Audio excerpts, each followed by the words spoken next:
Ankleshwar GIDC વિસ્તારમાં ગત 7 ડિસેમ્બરના રોજ બનેલ 10 લાખની રોકડ રકમની સનસનાટીભરી ચોરીના બનાવમાં અંકલેશ્વર પોલીસે વધુ એક સફળતા મેળવતા લાંબા સમયથી ફરાર ચોથા આરોપીની અટકાયત કરી છે. સમગ્ર બનાવની વિગત અનુસાર અંકલેશ્વરની જલદર્શન સોસાયટીમાં રહેતા અને શક્તિ એન્ટરપ્રાઇઝમાં એકાઉન્ટન્ટ તરીકે ફરજ બજાવતા ધવલ ભટ્ટ ગત 7 ડિસેમ્બરના રોજ આર.કે. આંગળીયા પેઢીમાંથી 10 લાખની માતબર રોકડ રકમ ઉપાડીને પોતાની કારમાં ઓફિસ તરફ જઈ રહ્યા હતા. જે દરમિયાન જીઆઈડીસી ઓફિસના મુખ્ય ગેટ નજીક અગાઉથી ગોઠવાયેલા પ્લોટ મુજબ બાઇક પર આવેલ 3 અજાણ્યા ઇસમોએ તેમની કાર સાથે અકસ્માત થયો હોવાનું બહાનું બતાવી માથાકૂટ શરૂ કરી હતી. ધવલ ભટ્ટ સાથે બોલાચાલી અને માથાકૂટ કરી તેમનું ધ્યાન ભટકાવી નજર ચૂકવીને તસ્કરો ડ્રાઈવર સીટની બાજુમાં મૂકેલ 10 લાખ ભરેલ બેગ ઉપાડીને ક્ષણવારમાં રફુચક્કર થઈ ગયા હતા.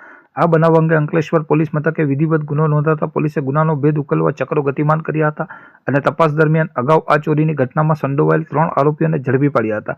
જોકે આ ગુનામાં મુખ્ય ભૂમિકા ભજવનાર પાટણ જિલ્લાના સિદ્ધપુરનો રહેવાસી સૌરભ મનહર દવડ સતત પોલીસ પકડથી દૂર ભાગતો ફરતો હતો. દરમિયાન અંકલેશ્વર પોલીસને મળેલ ચોક્કસ અને મજબૂત બાતમીના આધારે પોલીસે સઘન છાપો મારીને ફરાર આરોપી સૌરભ ધવડને પણ ઝડપી લીધો છે.